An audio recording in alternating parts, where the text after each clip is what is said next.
The work is not progressing in terms of the ministry coming to the table to sit down and have a chance to report to the oversight body. I mean, they've taken the decision that they'll report directly to the committee and not to the oversight agency, which means that a very significant part of my work will not happen. When and how was that decision communicated to you, that the ministry would only be responding to the committee? I think after series of correspondence from me to the minister and the deputy saying I'd like an update on the recommendations, can we meet, can we debrief, can I see them? And I received a response saying that they intend to report directly to the committee and not to the representative's office. Did they give any rationalization for that as to why that was?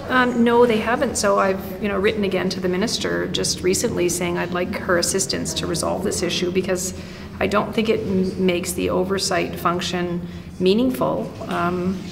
As well, the standing committee is a very valuable and important committee to sort of depoliticize these issues, but they're not an expert committee. So when the ministry comes forward and says, well, we are reporting on the number of moves in care, they're not in the position to say, well, let's see the evidence of how you're reporting when and where, and you're not posting on your website, so how are you doing it? So my agency has to be in there looking to see, okay, is it happening, and then giving some assurance independently to the public, like this is occurring or not occurring. Why do you think they've taken that decision? Why do you think? I can't say. I think you have to ask them. I think from my side, it's, I will continue to write and meet with the minister and push for that, and perhaps it's an evolutionary thing, but an agency like mine, which we really look at these sensitive issues in the child welfare system, we have to have engagement. And if the response is we reject the recommendation that's been made, that's fine. They're entitled to have a response. It's just I need a response of some kind to them so I can, move forward to decide, do I continue working in this crucial area of kids being moved around in care, Aboriginal children? Like, where is the work required in British Columbia to strengthen the system? Whether independent officers have continual engagement, does the Auditor General issue a report?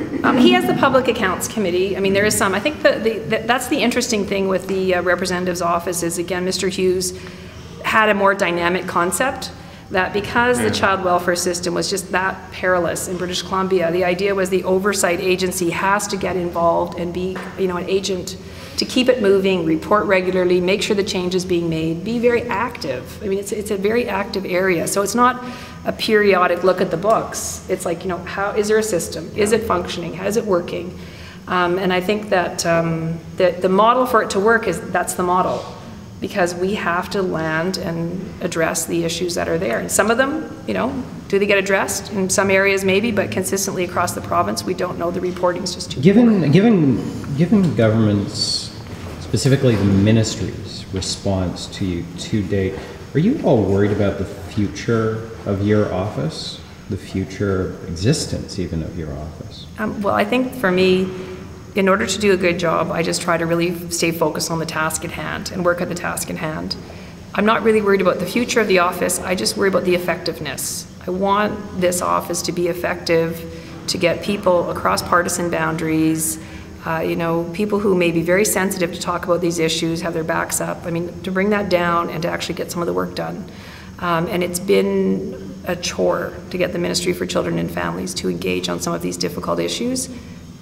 They're confident the ministry is heading in a certain direction. Tough for me as representative to see the practical side of that. So, I mean, maybe that will change in the near future. I'm positive about that. Have you noticed any difference in the leadership of the ministry from Tom Christensen to Mary Pollock? I mean, I work with the minister and I work with the bureaucratic side of the government both. And I mean, I'm still landing on the same issues. I mean, certainly I had more frequent meetings with Minister Christensen, but Minister Pollock is fairly new to the field, so I'm sure that will pick up now that we're in 2010 and back at it.